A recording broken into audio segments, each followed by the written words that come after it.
In this second segment of my discussion of the governance deficit, I want to talk with you about 4 essential tools for avoiding or fixing a governance deficit in your own orchestra. If you have not already viewed my earlier segment, you should do so before viewing this one. The tools that I want to discuss with you briefly today are the need for the right information, having a complete understanding of that information and its implications, having an institutional vision and a well-crafted strategy, and of course, the discipline to do what needs to be done. As I said to you last time, I believe most financial deficits are actually the result of a governance deficit. So let's talk about the tools and see how they can help us here. First, what I call the information deficit. The problem with information delivery in most orchestras is not that incorrect information is being given to the board, but rather that it is incomplete and too often is presented in a way that is not helpful to a complete understanding of the situation. Boards must be sure that they are receiving all the information they need to do their work. Most of the orchestras who have been in the recent headlines with major financial challenges have boards that did not demand complete information and/or didn't pay sufficient attention to it or understand it well enough when they received it. Ignorance may be bliss, but it is also dangerous, especially in times like these. Let me be more specific with respect to financial information in particular. The focus at all too many finance committee meetings and board meetings is limited to the current year and the need to balance this year's budget, perhaps with some look over the shoulder for a comparison to last year at this time. Similarly, budgets, when presented to the board for review and approval, typically project for the coming year only and do not include projections for the next several years. Let me give you an example. 2 board chairs of major American orchestras have told me recently that they are now requesting and receiving 10-year financial projections, and what they are seeing in those projections has been sobering for their boards. As one of them said to me a couple of weeks ago, I simply don't know how we can possibly raise the amount of money that will be needed to maintain the orchestra 10 years from now. If you are not looking at your own orchestra's multi-year financial projections, you should start doing it now. At the League, we have begun looking at 3-year financial projections, and we hope to move to longer-term looks in the very near future. However, even a 3-year look ahead is far more helpful than 1 year at a time. Indeed, if you're starting from scratch each year, you simply don't have the runway time to marshal the resources you need to accomplish even your short-term goals, to say nothing of your long-term strategy. Another problem is that the financial information that's received typically focuses on income and expenses only, perhaps with a brief separate report on the performance of the endowment, if you have one. But little or no attention is paid to the orchestra's balance sheet, and in particular to whether there is sufficient capital to sustain the organization through temporary economic downturns, or to fund strategic initiatives that will require capital investment and present some risk. In fact, most orchestras are undercapitalized.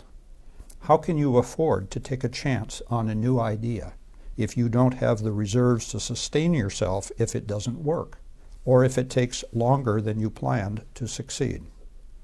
Simply stated, your financial information and planning should focus on your balance sheet as well as your income and expense statement. The League has been doing some important work in this area with the help of Susan Nelson at Technical Development Corporation. She has been helping us to develop a new capitalization diagnostic tool for orchestras. And if you'd like more information on that, contact Jan Wilson in the League office. But the information deficit isn't limited to just financial information. For example, How well do you understand what your audience trends have been for the past 10 years? Do you really know? And if it's been downward, as it has been nearly everywhere, has your board been grappling with it and its implications? Or has the information been candy-coated or ignored in some way so that people will feel better? Avoidance doesn't change reality. Remember what I said in the first segment of this vlog. Disciplined boards confront their own brutal truths and develop solutions and never give up hope. But it has to start with the right information. Another example. It's really my favorite example from my years at the SPCO, and it involves our own response to our declining audience, particularly in the aftermath of 9/11. The post-9/11 reduction in our attendance was dramatic and prompted the board to look carefully at what had been happening in the previous several years.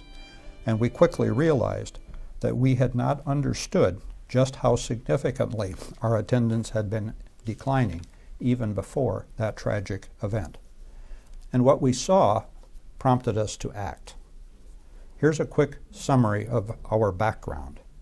In addition to our performances in our downtown venue, which is called the Ordway Center, the SPCO had for many years also played regular series in churches and smaller venues throughout the Twin Cities community. It was in those venues in particular where audiences had declined most dramatically over the prior decade, but the board really hadn't focused on it. Once our lights were on, however, we went to work. We spent 6 months studying the numbers, evaluating the options, including the possibility of simply ending our neighborhood concerts the following year and concentrating on our downtown venue. But the more we studied it, the more we began to see opportunity if we dared to take a risk.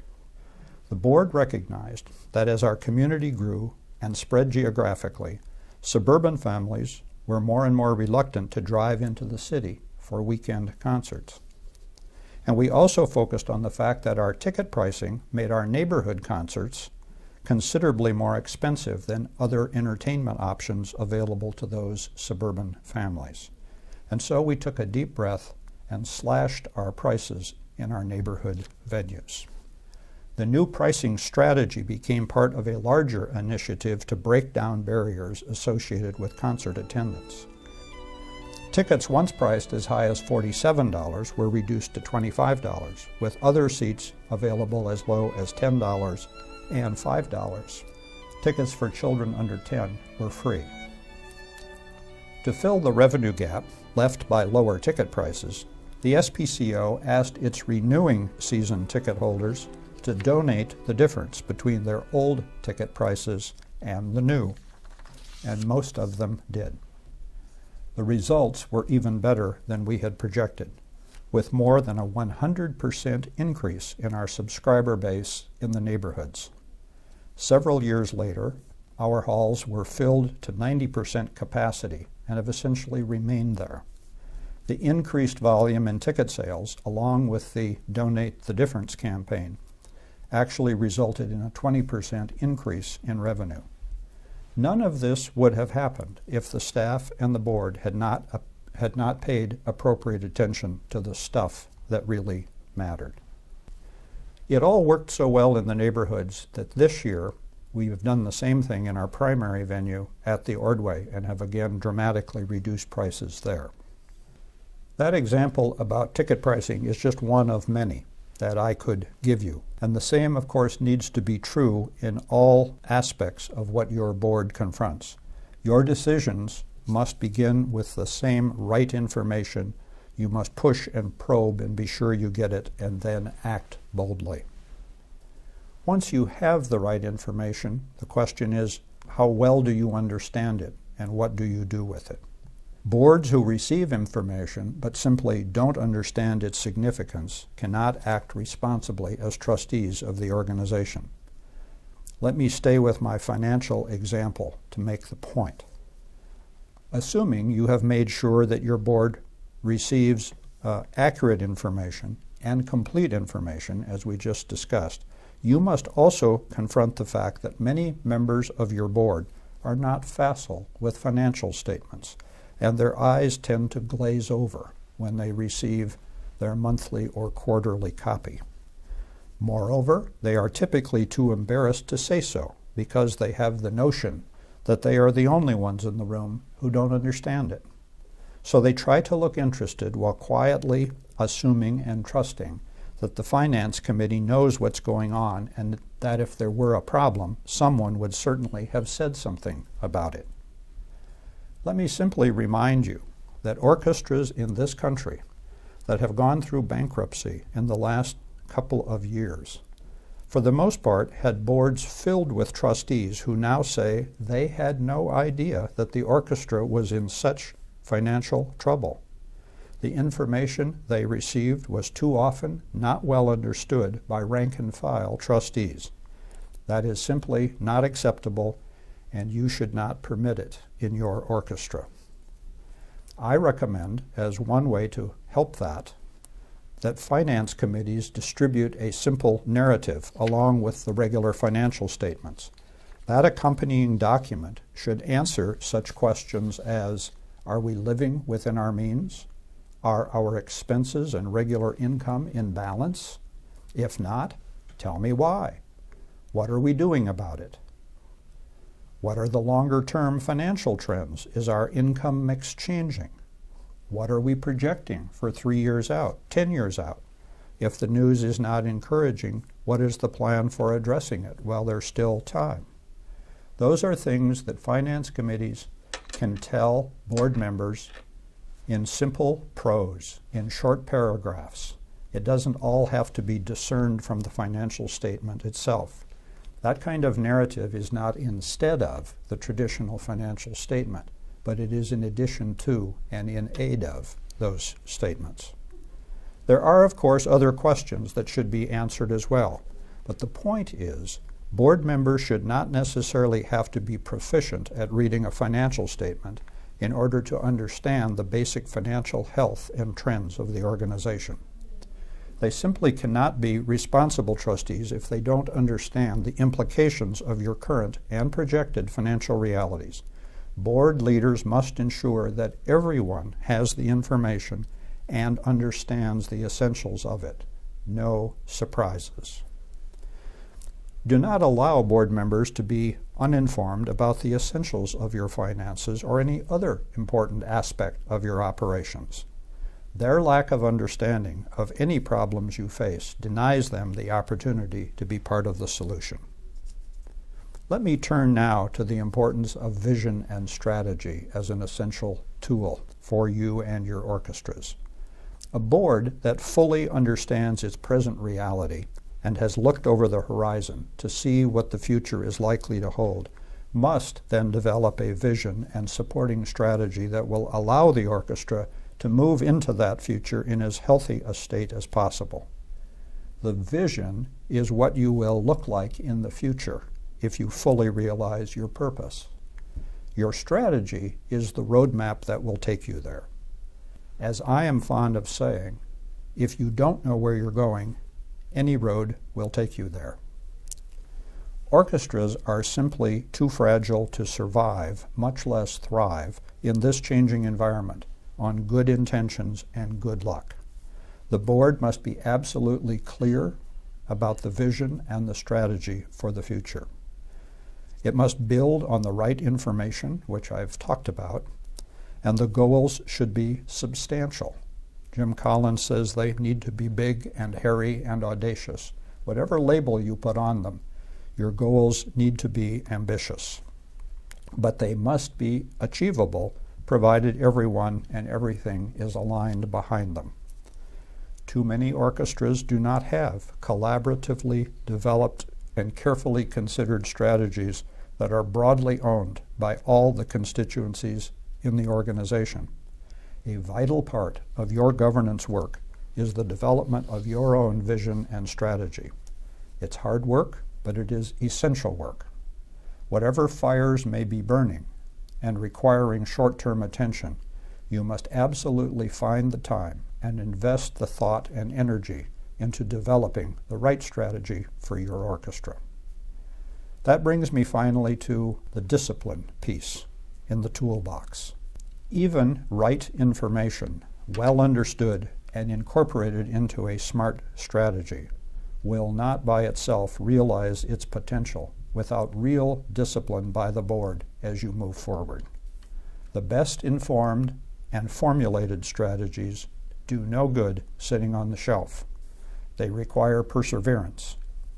I have witnessed dozens of orchestras who developed clear institutional visions and great strategies, only to have them go in the ditch because a crisis of the moment sidetracked the long-term priorities. It is perfectly understandable and acceptable to take a 15-minute break to put out a fire, but the board must never lose sight of the strategic priorities that will assure your long-term vitality. In conclusion, let me simply say that we have taken a brief look in these two segments at an overview of the essentials for avoiding or fixing any governance deficits that may exist in your orchestra. We explored the three macro essentials: the right people on the bus in the right seats, doing all of your work in a culture of discipline, with disciplined leaders and disciplined thought and disciplined action, and focusing your energy and attention on the stuff that really matters. And in this part 2, we have drilled more deeply into 4 specific tools that will help you avoid your own governance deficit and keep your orchestra on the right track. The right information, a complete understanding of that information and its implications for your orchestra, a vision informed by your reality and coupled with a clear, ambitious strategy to realize that vision, and finally, the dogged discipline to stick by your strategy and see it through to a successful outcome, regardless of roadblocks or brush fires along the way. It's always easier said than done, but these 7 tools will serve your board well as you navigate the future. Thank you.